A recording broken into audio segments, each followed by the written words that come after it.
You've spent hours playing Star Trek Voyager Across the Unknown thinking you understood the game, only to realize there's an entire layer of hidden mechanics no one told you about. The tutorial ignores them completely, and the game clearly hides them on purpose. I went down the rabbit hole, tested them out, and narrowed down the 10 that most impact the outcome of your runs. I'm Matthew, so stick around because the video is about to start. Let me tell you about a mechanic that completely changed how I play. It's what I call the deuterium trick, and honestly, after I discovered this, I never lost another impossible combat encounter. The game doesn't teach you this explicitly, which is almost a crime, because it changes everything. Before any confrontation, any dangerous event, or any moment where Voyager is in the crosshairs, pause the game using the tactical button. A lot of people ignore this button because it isn't highlighted in the UI, but that's where the secret lies.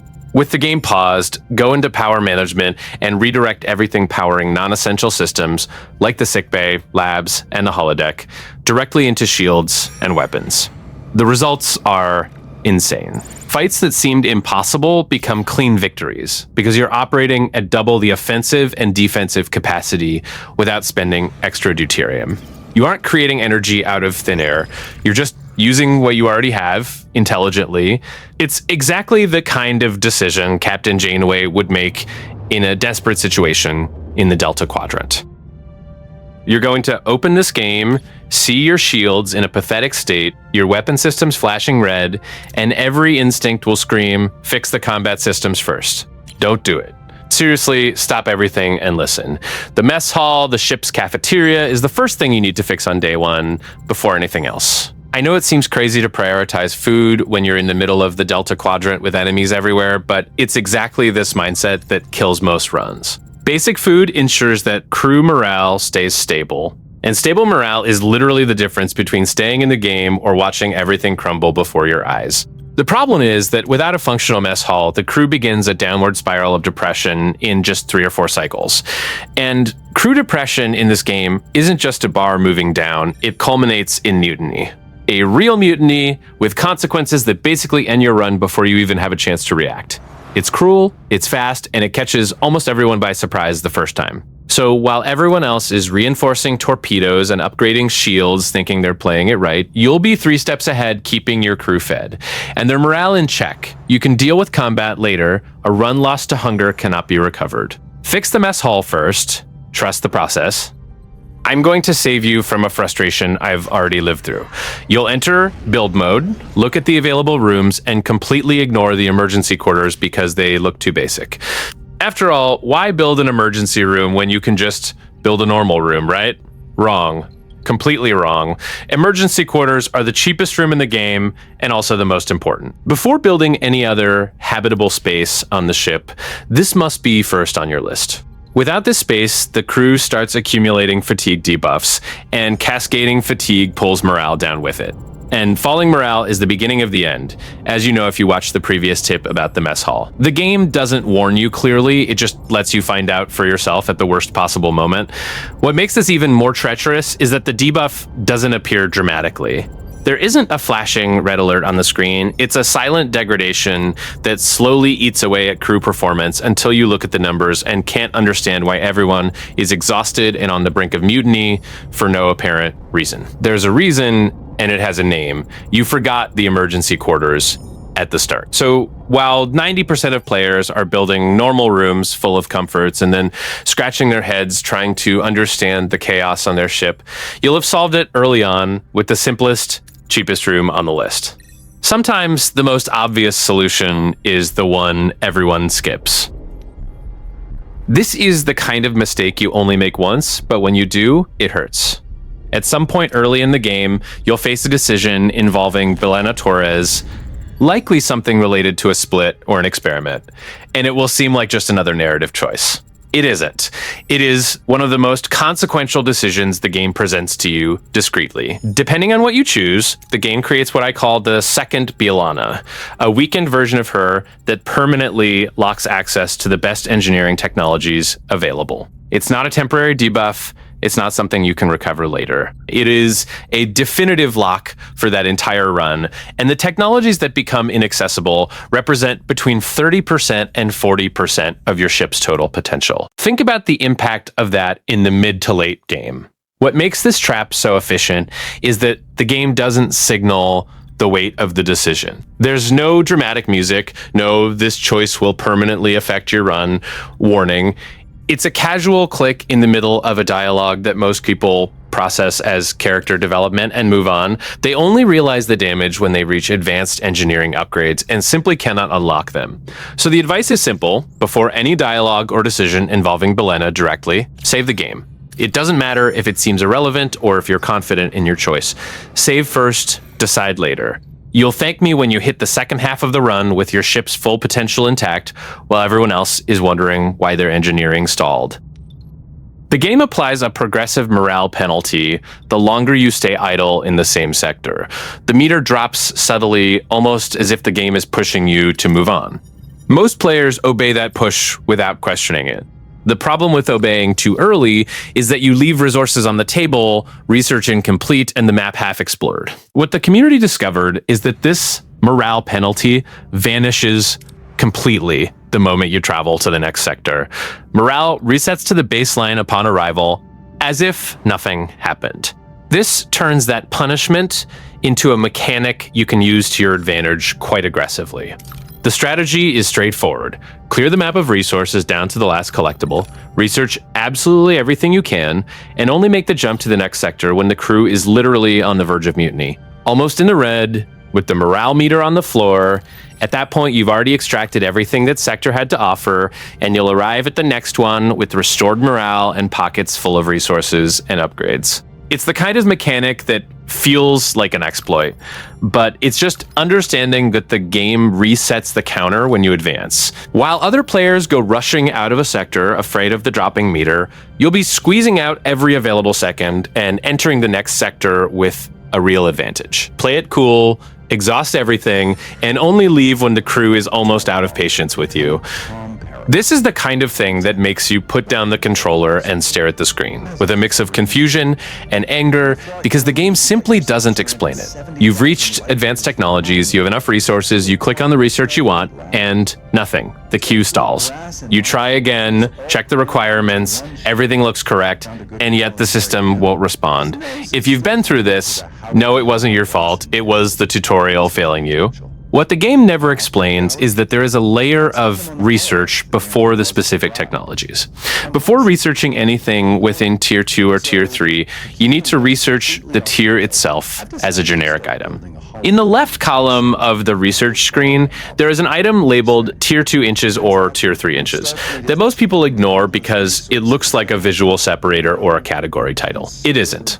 It is a mandatory prerequisite. So the correct flow is: click the tier title in the left column, research that generic item first, and only then will the specific technologies of that level become available for normal research. It's a silent step the game hides in plain sight within the UI, stalling the progression of any player who doesn't know about it.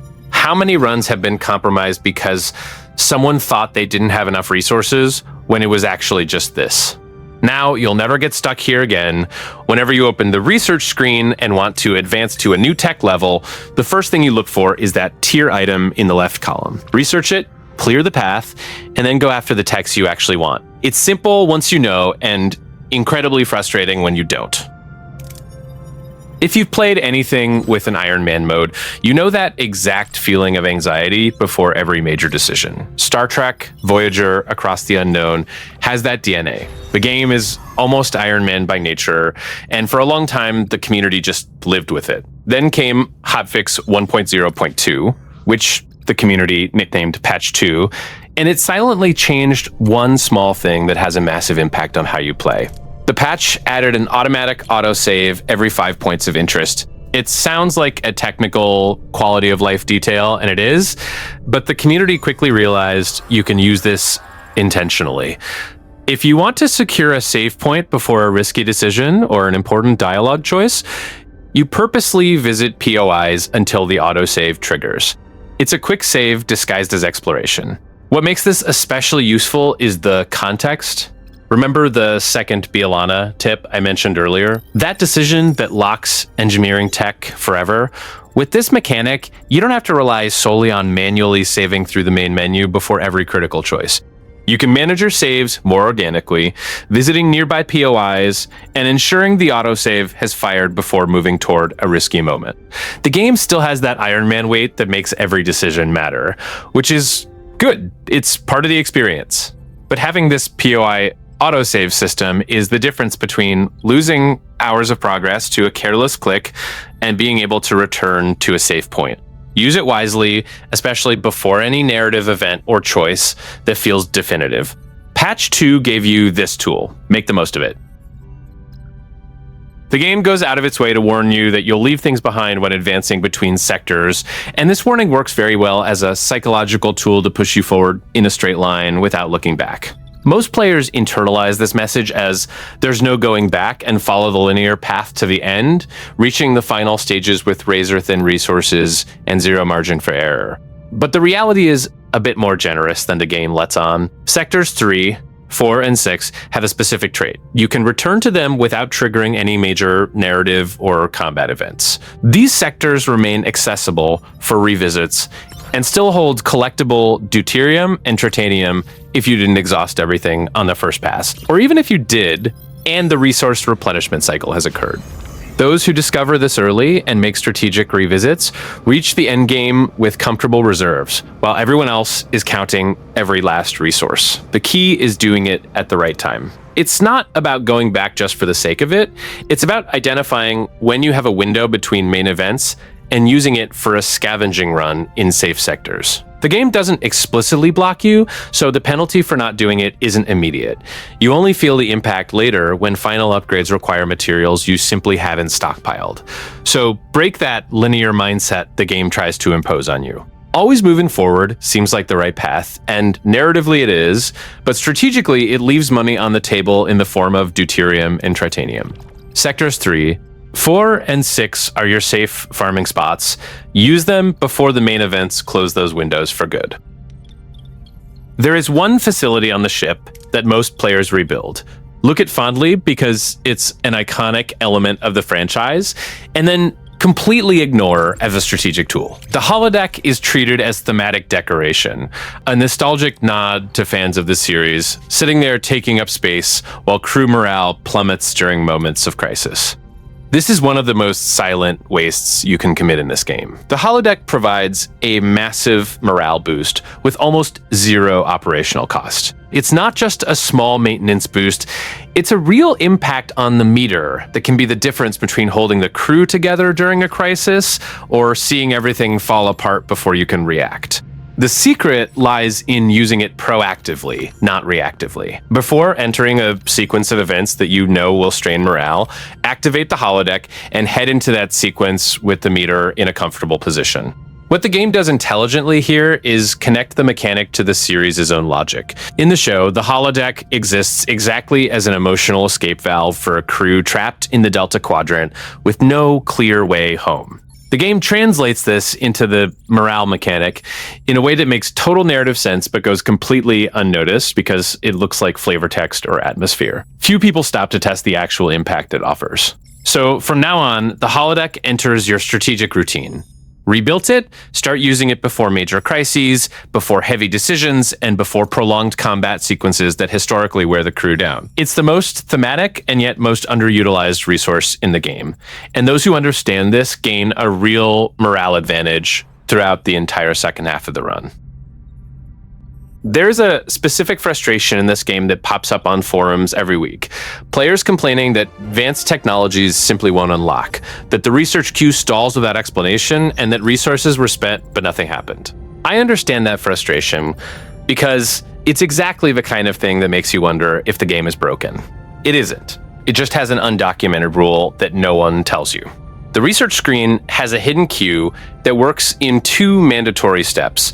Before researching any specific Tier 2 or Tier 3 technology, you must research the generic tier item itself. That title in the left column that looks like a mere category. Until that item is researched, the queue will lock, and absolutely nothing from the corresponding level will be available regardless of how many resources you've accumulated. The real cost of this mistake isn't just the immediate lock, it's the time lost waiting for a research task that will never complete. It's weeks of research cycles wasted on nothing while you think you're progressing. In the rhythm of this game, where every cycle counts, losing that time due to a lack of basic info the tutorial should have provided is one of the most expensive mistakes you can unknowingly make. The solution is to create a simple habit. Whenever you're about to move to a new technological level, the first thing you check is if the generic tier for that level has been researched. Left column, tier item, research it first. After that, everything flows normally. It's an extra step the game never explicitly asks for, but it makes all the difference in the pace of your technological progression.